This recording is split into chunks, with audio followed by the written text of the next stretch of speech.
When I had postpartum psychosis, I was unaware that I was ill. It happened straight after the birth, and I was very high, I was manic.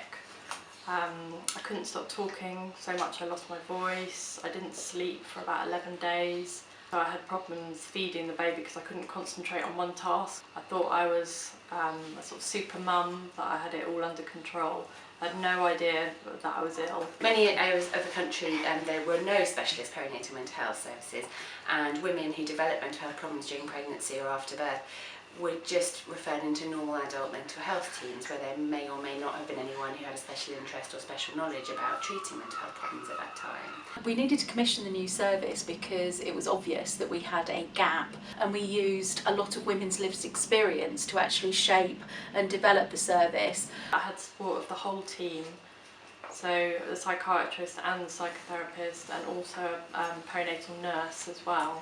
So I was able to access different services and different support from different areas. And I worked very closely with the psychiatrist to try different medication and try different approaches, and spoke to her a lot, even on the phone, to make sure that we had a solution that was right for me and that I felt comfortable with. One of the main benefits of commissioning a service across the whole of Sussex and East Surrey is not only the economies of scale, but it means that the women have standard care, because in maternity services sometimes you do end up moving around between different providers. And I think the other kind of real benefit is that they have an individually tailored care plan to support them.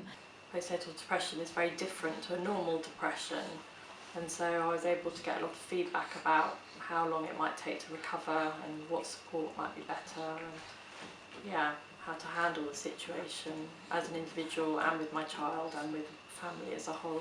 I always brought my daughter to all the appointments of my son when I was ill, and the psychotherapist helped me with bonding with my baby. We know that mental illness in mums absolutely has a detrimental impact on their ability to bond with their baby and to form those attachments, which are so crucial in early life. And there's lots of evidence that not forming those bonds and attachments early on has massive detrimental impacts in later years for that child being more likely to develop emotional behavioural problems themselves. So it's so important to get in there early and treat mum.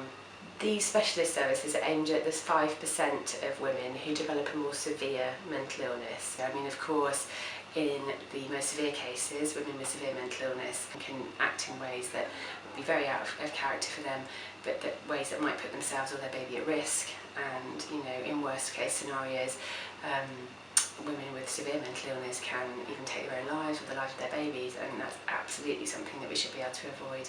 One of the service users came up to me and she goes, I was in the process of looking at having my child adopted until the service came in because I couldn't cope. And now that child is with his family, supported. I mean, what's not to love about a service like that?